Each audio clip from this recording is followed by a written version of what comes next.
What do you think of the verdict there? Well, it shows that the judge doesn't agree with the fact that me taking my daughter out for her birthday should be against my bail conditions. My bail conditions are not to enter the M25. I don't know what that's got to do with the crime I didn't commit. I got attacked by the police. My rights so far have been taken away for 5 months. Yeah. So some people would be saying, well, why did you go to Crystal Palace? Yeah? For me, I've missed my daughter's birthdays, I've missed their Christmases, I've landed on holiday in Mexico and been taken from them and put in a detention centre. So when I asked my daughter what she wants to do for her birthday, I am Luton Town mad. My 12-year-old's Luton Town mad, yeah? My youngest. Out of all of them, it's her that's Luton mad. So I said, what do you want to do? She said, she wants to go to Crystal Palace. And we went to TGI Fridays, we went in a party bus, my friend gave us a party bus for the day with her friends. We had a beautiful day. Luton scored in the 96th minute, which was the equaliser. So even though I got detained and I was expecting, then I didn't expect to get out. So some people say it was stupid, but remember, at the minute, PC Shah is who I have to ask permission for, who refused permission for everything so far, yeah? He's refused permission for family days out for me. So I went to London. I saw the football with my daughter on her birthday. Yes, I've been arrested, but remember, I'm also making a documentary showing this. The judge obviously didn't agree because I'd be in jail right now. Yeah. The only problem is that these bail conditions are not. So, Judge DC Snow, District Judge Snow, who's the one who condemned Julian Assange as well, DJ Snow has held my case in front of him that it can't go to anyone else. But when you breach bail, you go before the nearest court. Yeah. So it's got, if this would have gone before DJ Snow, I'll be in jail. Yeah, 100%. I'll be in jail. And some people say, why would you even risk that? Why would I even risk that? Again, I'm a free man and this is a free country, supposedly. Yeah, I've done nothing wrong. The whole country knows I've done nothing wrong.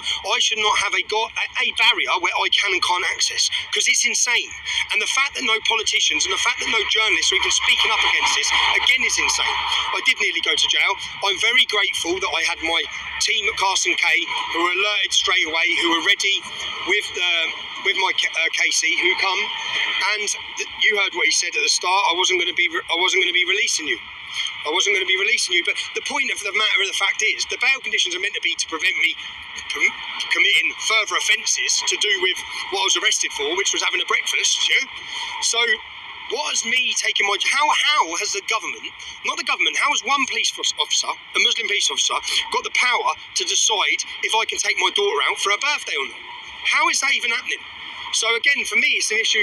I believe I'm free. I believe in freedom of speech. I believe in freedom of movement. I believe in freedom of press. So yeah, I did go to London. And I am free again. But the question is, for how long? But just going on to them bail conditions there, it's inside the M25, and that's a huge area. We looked at it. You've got Surrey, you've got the other side of Hertfordshire, you've got Kent, you've got Essex. They're all, you have to cross the M25 to get to these places, and some of them are inside the M25. Bail conditions are supposed to be proportionate. Yeah.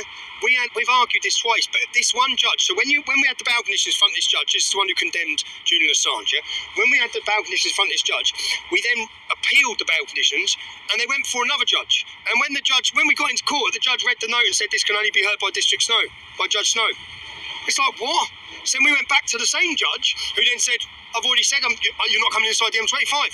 How is that proportionate? Exactly. How, when so far, you'll see on the documentary that we're making, so far they've refused my ability to sit down with MPs, they've refused my ability to go watch Christmas lights turn on, they've refused my ability to have family days out, they've refused my ability to do anything, yeah? So I have exhausted every legal avenue, just so people know. Before deciding to take my daughter out for her birthday, I have exhausted every legal avenue. And yeah, whether I was released today or not, again, I think all of this is part of my documentary that I'm making to show. And my kids knew the score, so if anyone was worried about my kids being upset, they were upset, but they also know the score. And finally, we've been in there all morning, watching other people have their arguments and whatnot.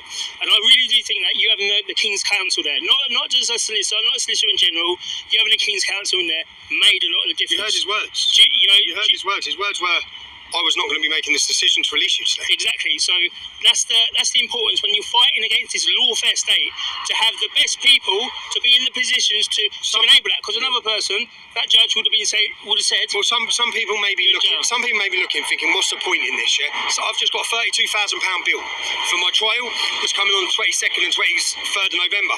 The point of this is, which I wouldn't be asking you to contribute, is I'm not on trial here. Yeah. For my film, it's the judiciary that we want to put on trial. I'm going to show you, yeah, that even with the best, which we either win or we lose, in the sense of with the best defence that money can buy, yeah? Thanks to my support, I will go equipped to a gunfight with a gun, yeah? Because they'll have the best prosecution they can find, yeah? So I will go in on an equal playing field, but not with a jury.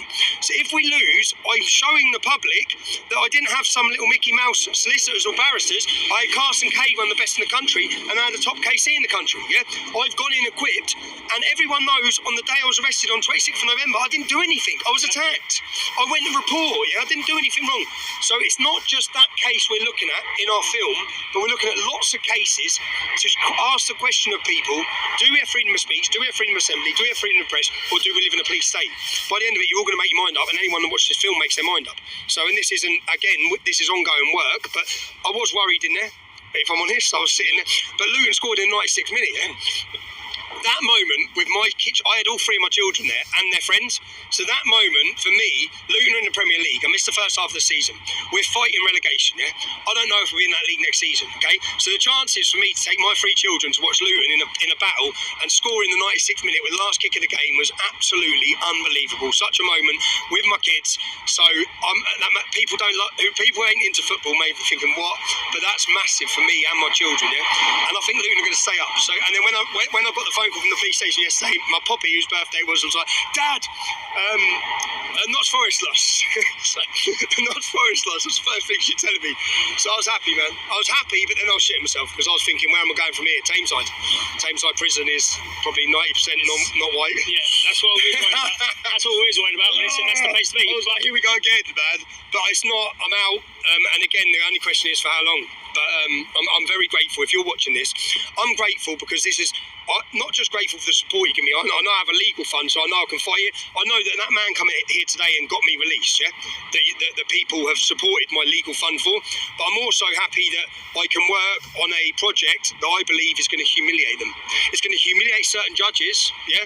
It's going to humiliate the police, and it's going to document and put it all together in a story where you can understand what's happening. Because there's lots of members of the British public who still think we have freedom of speech. They still think we have freedom of the press. I'm going to categorically prove to you we don't, yeah?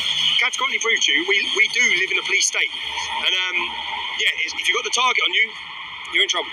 But I'm very happy, man. And I didn't eat, yeah? So I've done my little fasting, so... There you go. It's good, you're all good for that. Cheers, man. Thanks, bro. Liam Tufts. I fasted for 48 hours, bro. And on that note, I think you've got a time limit to be out of here. And there's a lot of people looking around here at the moment. I'll be out of here by 2 o'clock. I've got to be out of the M25. The M25, how big's the M25? Do you know when I missed my flight when I was in Tenerife? I missed a flight, and then I thought I'd just fly back to Luton in the morning. I couldn't, because then Luton was fully booked, so all the flights to London. I thought I can't even fly home. That's it. But anyway, thank you, yeah? Sorry if I worried you all.